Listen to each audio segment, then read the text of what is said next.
Come on, gather up, gather around. We'll begin here in just a few moments.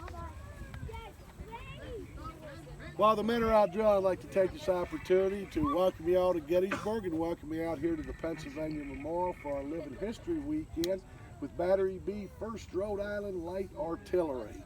Battery B is a very important part of our Living History program here at Gettysburg.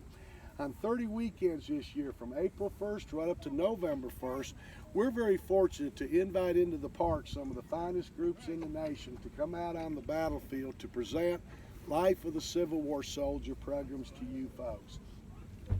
Excuse me. This weekend at the Pennsylvania Monument, of course, is Battery B, 1st Rhode Island Light Artillery.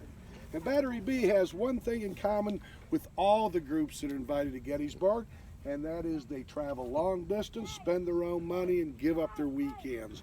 And if it wasn't for our volunteers, we could not offer any of these programs held on the battlefield for you folks to enjoy. So with that said, maybe we can just take a moment. Thank our volunteers from Battery B, 1st Rhode Island for giving up their weekend. They did that for all of you.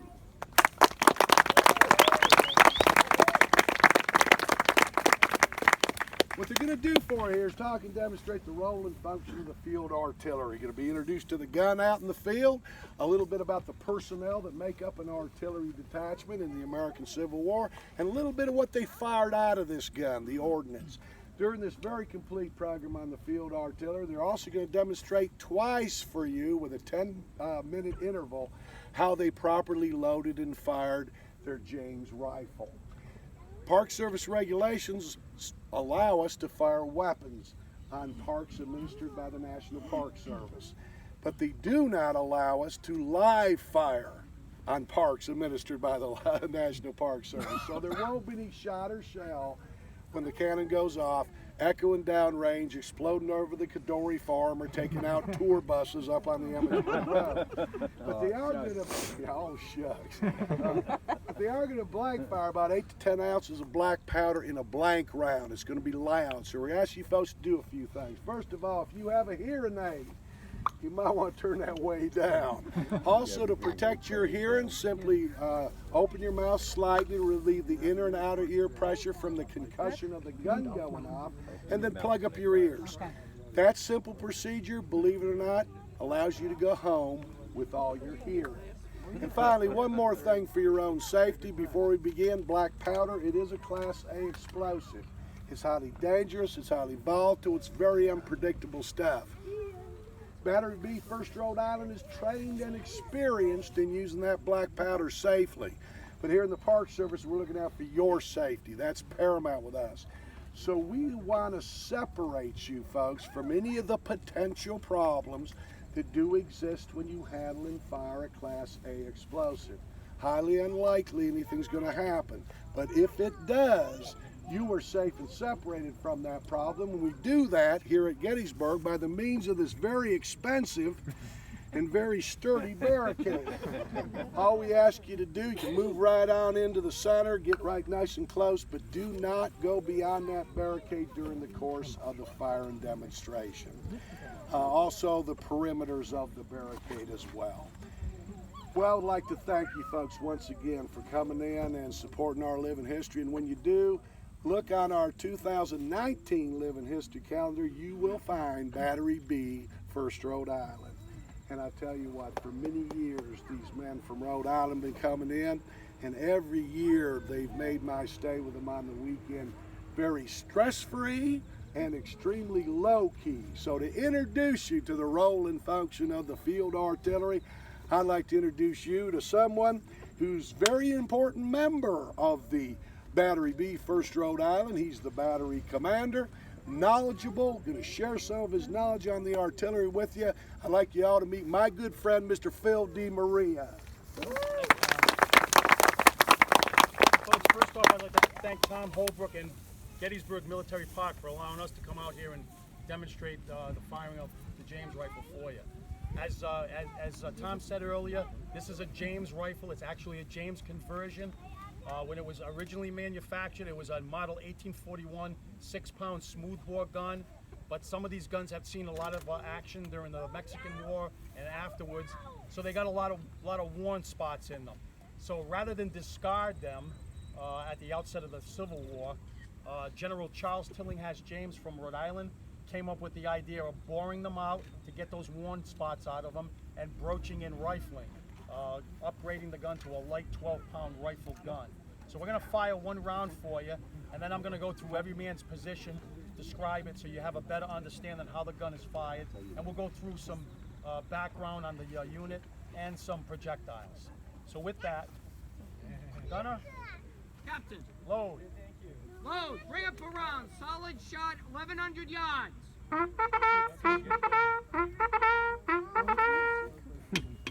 Now folks, we're a little undermanned today, but I will still go through the positions of the vacant spots for you.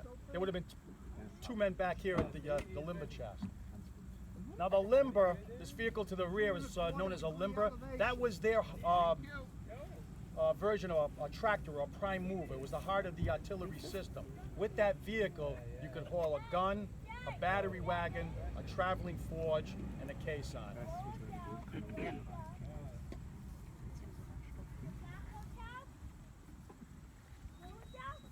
Setting the piece.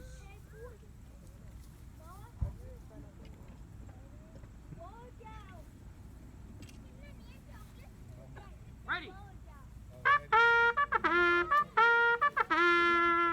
Now folks, the primer's being set into the tube. The gun is ready to fire. You might want to block your ears at this point.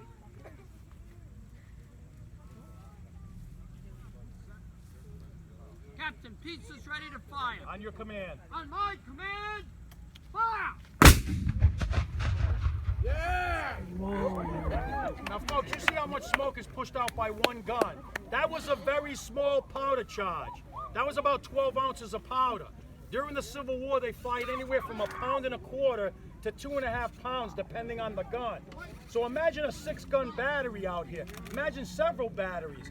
The enemy lines are going to become pretty obscure, so they need to see where those first rounds are landing, because they're going to be doing a lot of compensating from there. Now, as soon as the men clear the tube, I'm going to go through each man's position.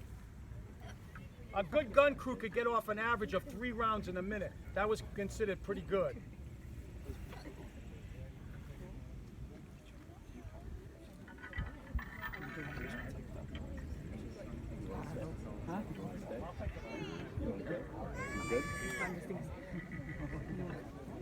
As I mentioned earlier about a caisson, each gun had a caisson that would follow it in the field, and it would be pulled by a limber.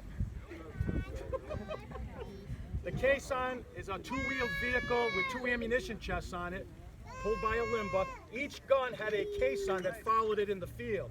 So 4 ammunition chests at each gun's disposal. So that's quite a bit of firepower. Good to go, Captain. Very good. Number 1 man. The number 1 man rams and sponges. The sponge extinguishes any lit embers that might be left behind by the previous round. You have to realize their rounds are wrapped in a cotton flannel bag, very flammable. So if there's any sparks left in that tube, it could set off the next round coming down. So they need to extinguish those embers, and they do that with a sponge. We also use a U-shaped rammer at this position, something that was not used in the American Civil War. We use it for safety purposes. It's known as the French rammer. It was used before the war, but they did away with it to streamline the drill. Number 2. Number 2 man inserts the charge and worms. The worm extracts any powder bag remnants that might be left behind by the previous round. They want to make sure that they get those embers out of there, and any powder bag remnants left behind might be smoldering. So they want to extract that. We also dry sponge at this position, something that wasn't done in the Civil War. Again, we do that for safety purposes. Number 3. Number 3 man tends the vent. He has a little leather glove on his thumb, which we call a thumb stall. That's placed over the vent and keeps any air from being sucked in when the sponge is pulled out. Any air coming down could fan those lit embers left behind. So if there's any air sealed, it can't fan those lit embers. So they make sure that it's sealed properly. They also pierce open the charge with a priming wire. It's just a little brass wire that they put down in the vent, push it in, it exposes the powder for the friction primer to set off. Number 4. Number 4 man actually fires the gun. That cord he's holding is a lanyard, has a little iron hook on one end, and that hooks into a loop on the friction primer. The friction primer is a little tube of brass with a powder charge in it. There's a wire that comes in at a 90 degree, and it's twisted to form a loop. That loop is allowed the friction primer to have a lanyard hook to it. When pulled, it creates a little spark. That sets off that little powder charge, sends the flame down into the main chamber, and that's what sets off the main powder charge, which propels the projectile. Number 5. Number 5 man. Thank you. Number 5 brings ammunition up from the limber to the gun. He never actually handles the ammunition. It's placed in there back at the chest by the number 6 and 7 men, and number 2 will take it out for insertion into the tube. He might stop at the gunner, depending on what type of round the gunner has called for, so he can inspect it and make sure the fuse has been cut to the proper length. 6 and 7 men would have been back here at the chest, preparing ammunition, cutting fuses, and keeping a running total of how much ammunition has been expended. There's also a chart that's on the inside lid of that ammunition chest, and that gives degrees of elevation that they can relay back to the gunner so he can compensate from there. The gunner today is our Corporal John Jones. He would have been in charge of this gun. He calls for the ammunition, he sights the piece, and makes sure the men are doing their job according to the prescribed manual. Now, if we had a sergeant here on the field, he would be chief of the piece, and he would have been in charge of the gun, and the caisson that would have been to the rear. Another important individual who's on the field with the battery is the bugler. The bugler is the voice of the commander, the captain. During a battle situation, you're not going to be able to hear voice commands, so the bugle calls are the commands from the captain to the men. Now, a 6-gun battery would have comprised a battery. 6 guns, 2 guns in each section, 3 sections. Each section is commanded by a lieutenant. The overall battery is commanded by a captain. Now, there's 2 other individuals on the field that will be helping us today. These 2 young ladies here. One of them is in a uniform of a vivandier. Vivandiers were kind of like mascots to the unit per se. Sometimes the husband might be a member of the unit, and they would administer immediate first aid on the battlefield. So these ladies are going to assist me in showing you some of the rounds that these guns would fire. So this is a round ball, solid shot that this gun would have fired when it was originally manufactured as a model 1841 6-pounder. And you ask yourself, well, how much damage could one ball possibly do? I mean, it's only going to hit 1 or 2 guys, correct? Well, what you have to realize is what that ball hits now becomes a projectile. So if they're carrying a musket, a canteen, anything, any personal items are now going to go spraying through the ranks, and that's what's going to be killing a lot of men. They also could fire a shell.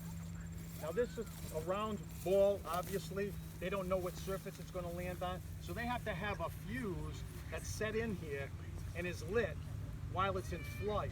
And how they attain that, the fuse that they put in there is not like a fuse that we think of in a firecracker. It looks more like a little cigar-shaped item. And it's basically a pasty compound of fulminated mercury and gunpowder. And it's wrapped with paper mache to form this little cigar-shaped item. And on the side of it, it has these little black hash marks which designate 1 second of burn time, and they can cut the fuses from 10 seconds down to 1, anything in between. That's placed in there back at the chest, and hopefully when the gun is fired, the flames from the charge will engulf the ball and light the fuse while it's in flight. Probably about a 60% success rate with that type of ammunition. Now that the gun has been converted to a rifle gun, it fires this bullet-shaped or conical-shaped projectile. Because they know this is going to land on its nose, now they can have an impact detonation system with this. There's a little plunger inside that hits a percussion cap once it hits the ground, and that's what sets off the main powder charge within. So a little more successful rate of explosion with that type of projectile. They also could fire canister. Now both smoothbore and rifle guns could fire canister. Now we cut a little window out of this one so you can see the balls inside. Approximately 27 of those 1 inch, 1 1/4 inch balls in there. And that turns the gun into a giant shotgun. Now they start firing that when troops get as close as 500 yards. When they get to about 250 yards, they're putting 2 of those cans down. So that's where you get the term double canister. And again, you ask yourself, how could men be getting through that? But you know, they were getting hit. They just kept going. They were so determined and their adrenaline was so high. They were focused on what they needed to do and they were moving for the prize. Now after the battle, one of Cushing's sergeants went down to the Emmitsburg Road and pulled a plank off the fence and counted 800 holes in just one plank. So that gives you an idea how much firepower and what destruction those things can do.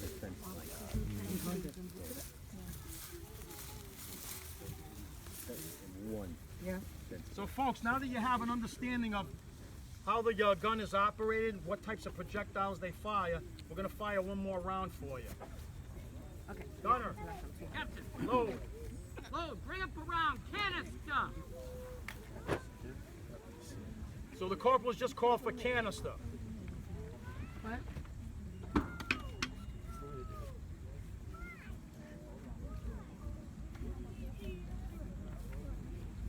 And you notice he doesn't stop at the gunner because there's no fuse. Number 2 is now taking the projectile out and placing it into the tube. Number 1 is now ramming.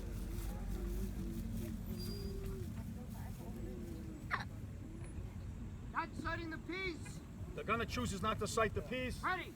He gives a sign he's ready. The charge is now being pierced.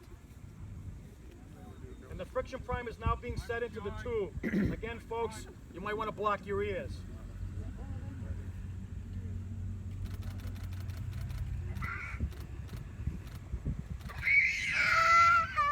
Piece is ready, Captain. On your command. On my command, fire!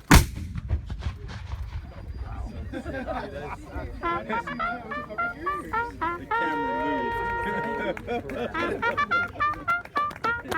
Not going to get a good shot out of that one. Now, folks, Battery B, 1st Rhode Island Light Artillery, was mustered into federal service August 13th, 1861, and they fought in every major campaign that the Army of the Potomac was involved in. We store our equipment at the Armory of Mounted Commands, which is on North Main Street in Providence, and it's headquarters for the 103rd Field Artillery. Rhode Island Battery B and A went on to become the 103rd Field Artillery, Rhode Island National Guard, and that's the outfit that represents us today. Folks, this concludes our demonstration. If you have any questions, as we say in the artillery, fire away. Right after this program, Miss Pam LaCascio will be doing a program on the Pennsylvania Monument, Letters from Home. Very powerful. You might want to catch that. Yes, ma'am.